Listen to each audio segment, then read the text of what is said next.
Welcome to from Dolly's recipe বুক। আজকে আমার recipe বুক থেকে যে রেসিপিটা করছি সেটা চাল কুমড়ো আর মিষ্টি কুমড়ো সাথে চিংড়ি মাছ দিয়ে একটা রেসিপি। এটা খেতে ভীষণ সুন্দর হয়। তো আমি আমার সব বন্ধুদের আমার ভালোবাসা জানিয়ে রেসিপিটা শুরু করছি। তো প্রথমে আমি এখানে কিছু মশলা ভেজে নেব। 1 টিস্পুন জিরের গুঁড়ো দিয়ে দিলাম আর 1 টিস্পুন ধনের গুঁড়ো দিয়ে দিলাম। আর এখানে দেব 1/2 টিস্পুন লঙ্কার গুঁড়ো। এইগুলো আমি ভালো করে ভেজে নেব। গ্যাস জ্বালিয়ে দিয়েছি আর চাটুটাও গরম করে তারপরে এই মশলাগুলো ছেড়েছি। এবার এটা ভালো করে ভেজে নেব। তবে এটা কিন্তু আমি পুরোটা আগুন জ্বালানো অবস্থায় ফ্রাইটা কমপ্লিট করব না, কারণ তাহলে পরে পুড়ে ওঠার একটা চান্স থাকবে। তাই মোটামুটি যখন চাটুটা বেশ গরম হয়ে আসবে আর আমার যে মশলাটা হাফ কমপ্লিট হয়ে যাবে ফ্রাই করা, তখন গ্যাসটা অফ করে দিচ্ছি। এবার আমি কিন্তু গ্যাস অফ করে দিলাম। দিয়ে চাটুটা যে গরম আছে সেই অবস্থায় আরও কিছুক্ষণ নাড়াচাড়া করে নিচ্ছি, কারণ মশলা বেশি পুড়ে গেলে কিন্তু রান্নাটা নষ্ট হয়ে যাবে। মোটামুটি হয়ে গেছে ভালোভাবে ভাজা। এটা আমার পুড়েও ওঠেনি, আবার সুন্দর ফ্রাই হয়েছে। এবার ভাজা মশলা তুলে নিচ্ছি। এটা আমার রান্নার শেষে একদম লাগবে, তাই আগেই আমি এটা ভেজে রেখে দিলাম। এবার কড়াই গ্যাসে বসিয়ে গ্যাস জ্বালিয়ে দিলাম আবার। আর কড়াই গরম হয়েছে। এখানে এই টেবিল চামচের 2.5 চামচ সর্ষের তেল দিয়ে দিচ্ছি। এখানে এই রান্নাটার জন্য আমি সর্ষের তেল ব্যবহার করছি। এবার তেল গরম হওয়া পর্যন্ত ওয়েট করব। আর কড়াইয়ে পুরো তেল ভালো করে ছড়িয়ে দিলাম, যাতে মাছ ভাজার সময় মাছ কড়াইতে লেগে না যায়।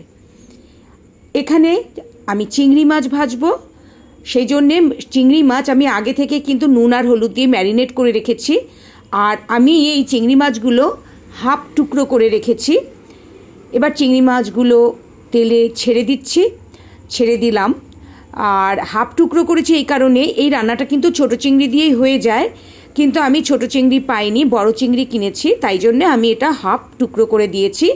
আর যাতে ভাত খাওয়ার সময় প্রত্যেক গ্রাসে চিংড়ি মাছ মুখে পড়ে, তাতে রান্নাটা আরও সুস্বাদু লাগবে।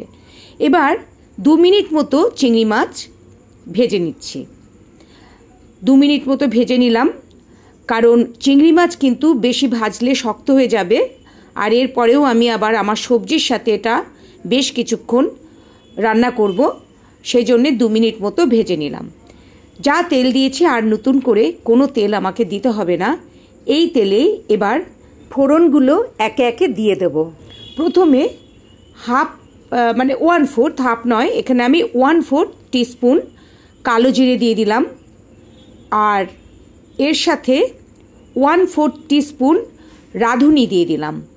এই দুটো একসাথে একটু ভেজে জাস্ট একবার নাড়াচাড়া করে, যেহেতু তেলটা অনেক গরম আছে, তো তারপরেই আমি চাল কুমড়োগুলো কড়াইতে দিয়ে দিলাম।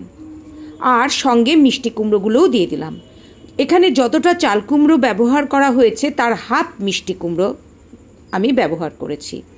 এবার এই সমস্ত চাল কুমড়ো আর মিষ্টি কুমড়ো ফোড়নের সাথে ভালো করে মিশিয়ে দিলাম।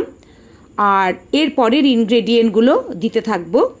1/2 টিস্পুন হলুদ দিয়ে দিলাম, হলুদের গুঁড়ো।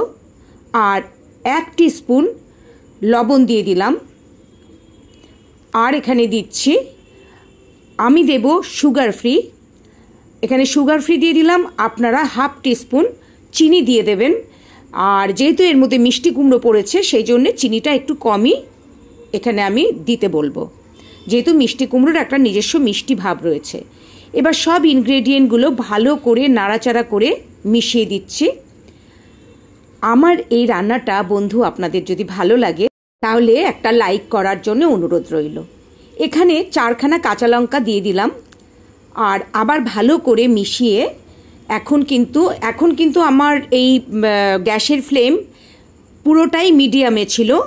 এইবার আমি ঢাকা দিয়ে গ্যাসটা সিম করে দেব। আর ঢাকা দিয়ে 3 মিনিট মতো হতে দেব।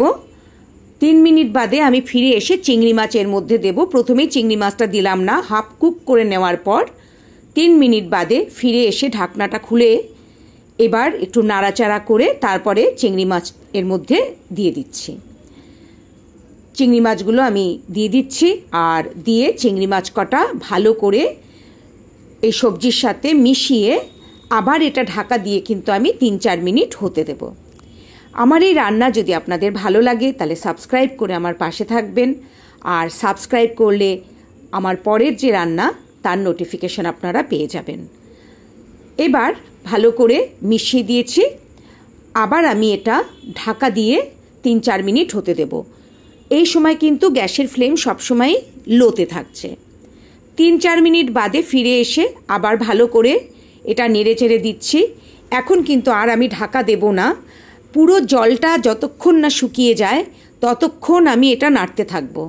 পুরো জল শুকিয়ে এটাকে একদম মাখা মাখা করে ফেলতে হবে। এবার এখানে 1 চামচ আটা দিয়ে দিলাম। আটাটা আমি ব্যবহার করলাম কারণ আটা দেওয়াতে এই সবজিটা কিন্তু ভীষণ ভালোভাবে মিশে যাবে। যে কোনো সবজি একটু আটা দিয়ে দিলে শেষে আর কি, রান্নার শেষে, তাহলে খুব ভালো মিশে যায়। লাস্ট টাইম ঢাকনা খোলার পর থেকে গ্যাসের ফ্লেম মিডিয়ামে আছে, এবার পুরো রান্নাটাই আমি মিডিয়াম ফ্লেমে করব। এবার 1 চামচ ভাজা মশলা, যে মশলাটা আমি ভেজে রেখেছিলাম সেটা দিয়ে দিলাম। দিয়ে আবার ভালো করে নেড়ে চেড়ে এই সবজিগুলো আমি শুকিয়ে জলটা শুকিয়ে একদম ফ্রাই করে ফেলার চেষ্টা করছি। আপনারা যদি এই রান্না সম্পর্কে কিছু ভালো কি খারাপ যেটাই লাগুক আপনারা আমাকে কমেন্ট করে জানাতে পারেন। এবার এখানে আমি ধনেপাতা 3-4টে গাছ ধনেপাতার আমি কুচি করে রেখেছি, সেই ধনেপাতাগুলো দিয়ে দিলাম। আর আবার 1/2 চামচ ভাজা মশলা দিয়ে দিচ্ছি, কারণ আগে যে ভাজা মশলা দিয়েছি তারপরে অনেকক্ষণ আমি এটা রান্না করেছি, তাই নামানোর আগে আবার একটু ভাজা মশলা দিয়ে দিলাম যাতে খুব ভালো গন্ধটা থাকে। এইবার আরও একটু ভালো করে নাড়াচাড়া করে শুকালে পর পুরো জলটা শুকিয়ে গেলে রান্নাটা হয়ে যাবে। এটা কিন্তু জলো জলো থাকলে একটা পানসা ভাব থাকবে, তাই এটা ভালো করে শুকিয়ে আর ভালো করে মিশিয়ে দিলে এই রান্নাটা কিন্তু খেতে অনেক বেশি সুন্দর হয়। আমার রান্না মোটামুটি হয়ে গেছে, এটা দেখুন ভালোই ভাজা ভাজা হয়ে এসেছে। এইবার আমি গ্যাস অফ করে দেব আর এই রান্নাটা নামিয়ে নেব। এইবার আমি রান্নাটা নামিয়ে নিচ্ছি, আর আপনাদের রিকোয়েস্ট করব একবার এই রান্নাটা করে খাবেন, এটা কিন্তু ভীষণ সুন্দর হয়। আর এই রান্নাটা কিন্তু নিরামিষ করেও করা যায়, সেক্ষেত্রে শুধু চিংড়ি মাছ পড়বে না, আর চিংড়ি মাছের জায়গায় যদি একটু নারকেল দিয়ে দেন তাহলে কিন্তু খুব ভালো হবে খেতে। আজকে আমার রান্না শেষ, আমি নতুন রান্না নিয়ে আবার আসব। আর আমার সব বন্ধুরা খুব ভালো থাকবেন, সুস্থ থাকবেন। আবার নতুন কোনো রান্নার সাথে দেখা হবে আপনাদের সাথে। নমস্কার।